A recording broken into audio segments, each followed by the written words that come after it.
भारत से सर्वाधिक निर्यात किया जाता था। जब यूरोप बहुत पिछड़ी अवस्था में था, इस देश में सोने और चांदी के सिक्के मुद्रा के रूप में प्रयोग होते थे, हम सब लोग जानते हैं। तो वो मुद्रा का स्वरूप 1942 तक के सिक्के भारत में चांदी के आज भी उपलब्ध हैं। कुछ केंद्र खोले हैं सेंट्रल गवर्नमेंट ने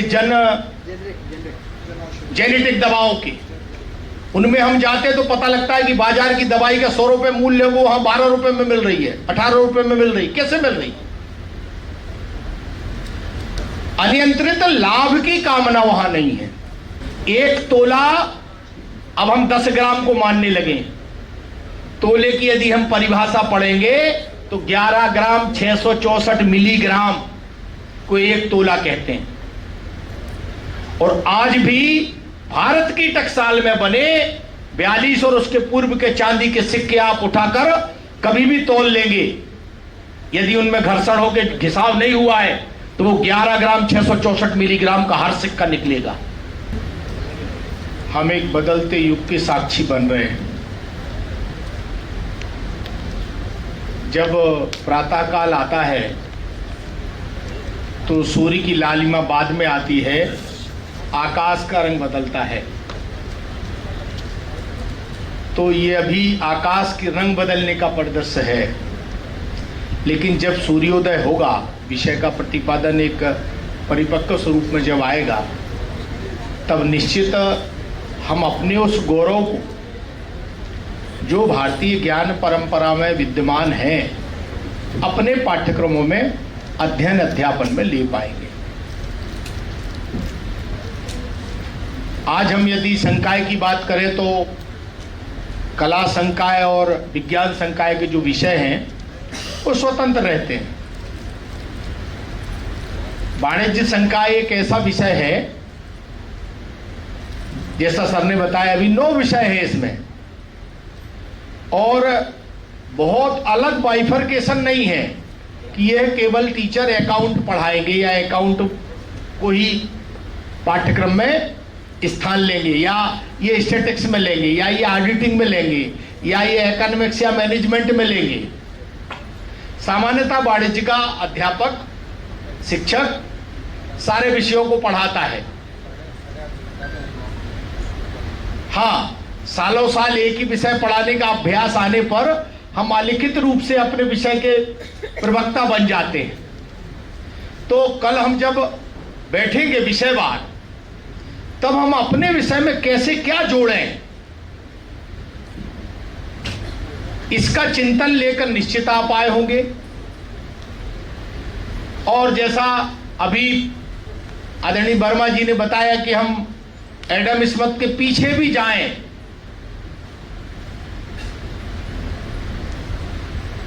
विक्रम या तक्षशिला के भी आचार्यों को हम अध्ययन से निकालकर इसमें जोड़ सकते हैं। चाणक्य को तो जानते ही हम सब। चाणक्य ने तो चंद्रगुप्त को गुप्त काल में जो श्रेष्ठता दी और गुप्त काल में जो वाणिज्य का स्वरूप था, वो सोने की चिड़िया का काल कहा जाता था। लेकिन आज हम अपने आप को 5वीं अर्थव्यवस्था में पाते हैं और तीसरी अर्थव्यवस्था के लिए प्रयास कर रहे हैं। उस तीसरी अर्थव्यवस्था को यदि वास्तविक स्वरूप में पाना है तो मुझे लगता है सबसे प्राथमिक जिम्मेदारी वाणिज्य संकाय की है, क्योंकि यह युग अर्थवादी है, इसको नहीं अमान्य किया जा सकता। प्रत्येक क्रिया में अर्थ जुड़ा हुआ है। वाणिज्य का स्वरूप यदि हम ठीक ढंग से प्रस्तुत कर पाए देश के सामने, चल रहा है धीरे धीरे।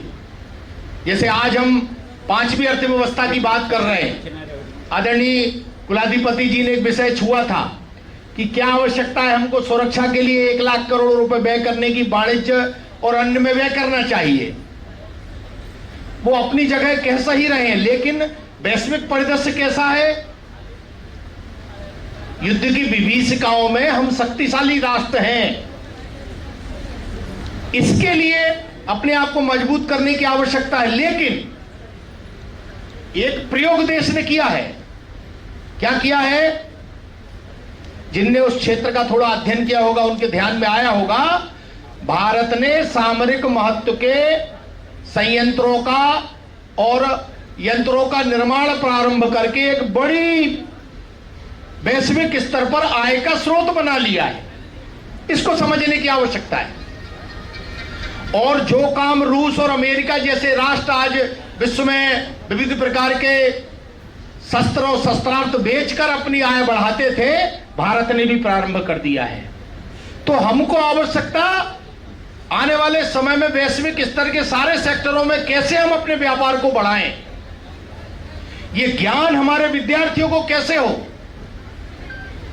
एक छोटी सी बात, डॉन का सर्टिफिकेट देने के बारे में कुछ विश्वविद्यालयों ने कोर्स प्रारंभ किए हैं।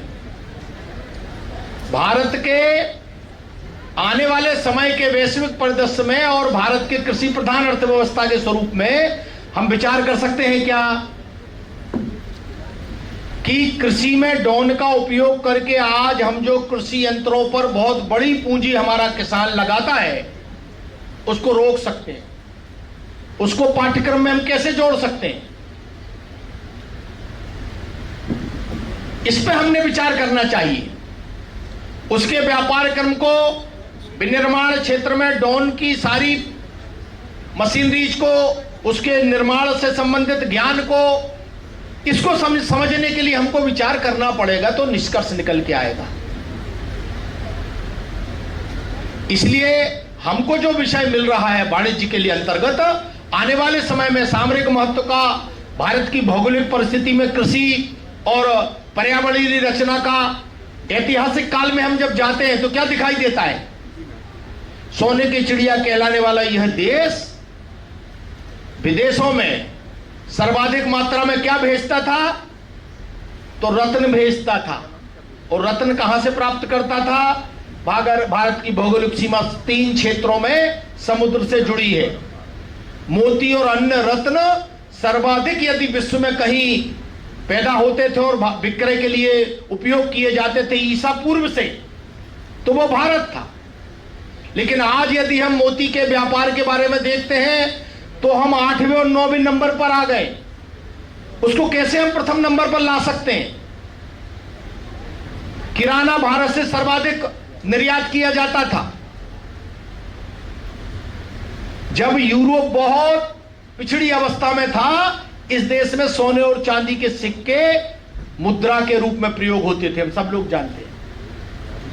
तो वो मुद्रा का स्वरूप 1942 तक के सिक्के भारत में चांदी के आज भी उपलब्ध हैं, हम सब लोग जानते हैं। जॉर्ज पंचम के सिक्के को हम सर्वाधिक बढ़िया मानते हैं। प्रमाणिक इकाई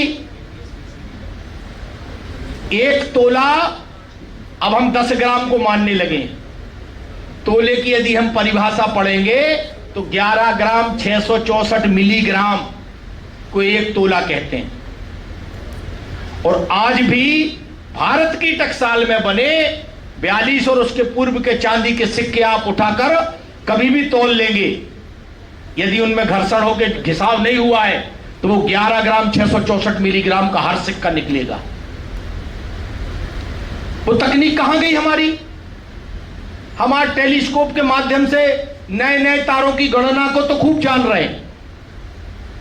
जैसा सर बता रहे थे, भारत ने तो बहुत पहले बता दिया था ना कि सूर्य इस तरह सूर्य की परिक्रमा पृथ्वी कर रही है।